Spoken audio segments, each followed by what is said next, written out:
जय श्री कृष्ण। आप सभी का हमारे YouTube चैनल पर हार्दिक स्वागत है। आज के इस वीडियो में आप सभी जानेंगे मौर्याई छठ व्रत कब है, उसकी पूजन विधि और उसकी पौराणिक कथा। तो आइए जानते हैं। भारत में भाद्रपद शुक्ल पक्ष षष्ठी को मौर्याई छठ व्रत किया जाता है। इसे सूर्य षष्ठी के नाम से भी जाना जाता है। यह इस वर्ष 9 सितंबर को मनाया जाएगा। मौर्याई छठ को एक अन्य नाम मोर छठ के नाम से भी जाना जाता है। यह व्रत संतान प्राप्ति दिलाने वाला और संतान के जीवन को खुशहाल बनाने वाला माना गया है। इस दिन सूर्य की उपासना एवं व्रत रखने का विशेष महत्व है। साथ ही आज के ही दिन माता ललिता की पूजा करने का भी विधान है। सबसे पहले आइए जानते हैं कि सूर्य की पूजा किस प्रकार से करनी है। इसके बाद इसी वीडियो में हम आपको बताएंगे माता ललिता की पूजा का विधान। तो सूर्य देव का रंग स्वयं लाल है और उनको लाल रंग अधिक प्रिय है। अतः इस दिन उन्हें गुलाल, लाल चंदन, लाल पुष्प, केसर, लाल कपड़ा, लाल फल, लाल रंग की मिठाई और अन्य सभी वस्तुएं लाल रंग की ही अर्पित करें। आज के दिन गंगा स्नान का विशेष महत्व माना गया है, किंतु किसी कारणवश गंगा स्नान संभव ना हो तो घर पर ही स्नान कर लें और अपने नहाने वाले पानी में थोड़ा सा गंगा जल की कुछ बूंदें डालकर स्नान कर लें। इस दिन सूर्य के उदय के साथ ही भगवान सूर्य की उपासना करना चाहिए। इस दिन पंचगव्य का सेवन अवश्य करना चाहिए। दिन भर में एक ही बार नमक युक्त भोजन करना चाहिए। भाद्रपद शुक्ल षष्ठी तिथि को जब तक सूर्यदेव प्रत्यक्ष रूप से दिखाई न दें तब तक सूर्य उपासना नहीं करना चाहिए। इस दिन सूर्यदेव के विभिन्न मंत्रों में से किसी एक मंत्र का जप अवश्य करना चाहिए। सूर्यदेव को जल चढ़ाएं और कुमकुम अर्पित करें। इसके पश्चात मीठा व पुष्प अर्पित करें। फिर सूर्यदेव के समक्ष बैठकर सूर्यदेव के इन मंत्रों का जाप करना बहुत ही शुभ माना गया है। ओम खगोलकाय शांताय करण त्रय हेतवे निवेदयामि चात्मानं नमस्ते ज्ञान रूपिणे त्वमेव ब्रह्म परम मापो ज्योति रसो मृतम भूर्भुवः स्वः अस्त्व मोड़कारः सर्वो रुद्र सनातनः। ओम घृण सूर्याय आदित्याय, ओम ह्रीं ह्रीं सूर्याय सहस्त्र किरणाय मनोवांछित फलम देहि देहि स्वाहा। ओम ऐ सूर्यम सहस्रासो तेजो राशे जगत्पते अनुकंपमेयां भक्तया गृहाणार्य दिवाकरः। ओम ह्रीं घृण सूर्य आदित्यः क्लीं ओम ओम ह्रीं ह्रीं सूर्याय नमः। एहि सूर्य सहस्रारासो तेजो रासो जगत्पते अनुकंपयं मा देवी गृह्णाढ्यं दिवाकरम। सूर्य को अर्थ देते समय इन मंत्रों में किसी भी एक मंत्र का जाप करें। सूर्य देव ज्ञान, सुख, स्वास्थ्य, पद, सफलता, प्रसिद्धि के साथ साथ सभी आकांक्षाओं को पूरा करते हैं। सूर्य देव की आराधना करने से मनुष्य बल, बुद्धि, तेज, मान सम्मान, धन संपत्ति और स्वास्थ्य से परिपूर्ण होता है। इसके साथ साथ सूर्य देव की नित्य आराधना करने से मानव जीवन में नव शक्ति का संचार होने लगता है। आइए जानते हैं सूर्यदेव को जल अर्पित करने की विधि। तो सूर्यदेव एकमात्र ऐसे देव हैं जो प्रत्यक्ष दिखाई देते हैं, इसलिए सूर्यदेव की आराधना घर में, पूजा स्थल की जगह, बाहर खुले में सूर्यदेव की समक्ष ही करना चाहिए। सूर्यदेव की आराधना में सूर्यदेव को जल अर्पित करना सबसे अधिक महत्व माना गया है। इसे ही सूर्यदेव को अर्घ्य देना माना जाता है।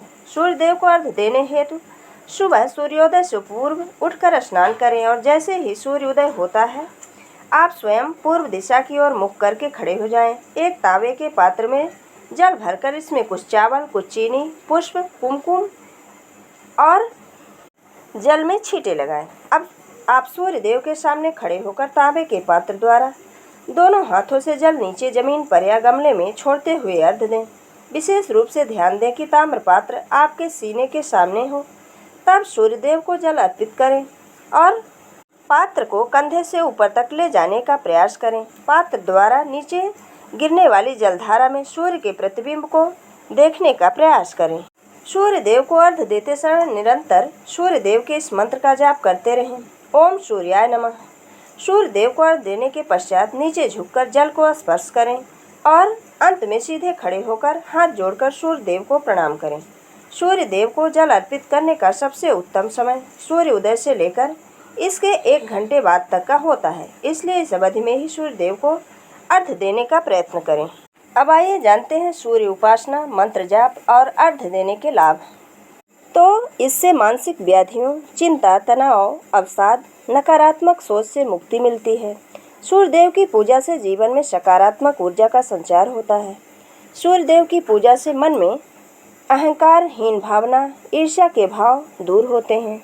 जन्म कुंडली में सूर्य दोष होने पर इस दिन सूर्य आराधना करना विशेष रूप से फलदायी माना गया है। इस दिन सूर्य देव की आराधना से नौकरी में आ रही परेशानियां भी दूर होती हैं।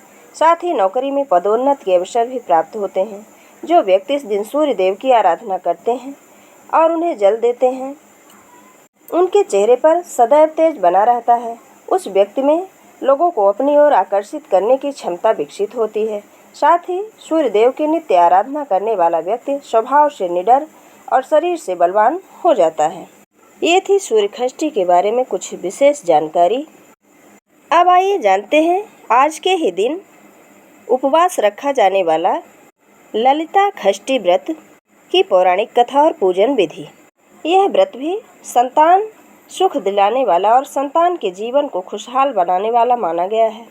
आदि शक्ति त्रिपुरा सुंदरी माँ ललिता सभी 10 महाविद्याओं में से एक है। पुराणों में माँ की 2 भुजाएं हैं। वे गौर वर्ण और कमल पर विराजमान हैं। इनकी उपासना भाद्रपद शुक्ल षष्ठी तिथि को ही की जाती है। इनकी पूजा की विधि इस प्रकार से है। प्रातः काल स्नान के बाद माँ का श्रृंगार कर विधिवत पूजन करना चाहिए। माँ ललिता के साथ साथ भगवान शिव, गौरा पार्वती, भगवान शिव शालिग्राम और कार्तिकेय की इस दिन आराधना की जाती है। यह व्रत नेत्र रोग से तथा कुष्ठ रोग से मुक्ति दिलाता है। इसमें भी पूजा की समस्त सामग्री एकत्रित करके माता की षोडशोपचार विधि से पूजा की जाती है। सबसे पहले दैनिक कार्यों से निवृत्त होकर स्नान करके स्वच्छ वस्त्र धारण करना चाहिए। घर के ईशान कोण में पूर्व या उत्तर दिशा में मुख करके बैठकर पूजन करना चाहिए। ललिता षष्ठी के दिन षोडशोपचार विधि से माँ ललिता का पूजन कर माँ ललिता के साथ स्कंद माता और शिव जी की भी पूजा करनी चाहिए। इस दिन कई जगहों पर विष्णु जी, शिव जी और गौरी पार्वती माँ का चंदन से पूजन करने का चलन है। पूजन के दौरान मंत्र ओम ह्रीं षष्ठी देव्याय स्वाहा से षष्ठी देवी का पूजन करना चाहिए। पूजन के बाद मालपुआ, खीर एवं मिठाई का भोग लगाकर प्रसाद वितरण करना चाहिए। अंत में माता का ध्यान करते हुए निम्न मंत्र का जाप करना चाहिए।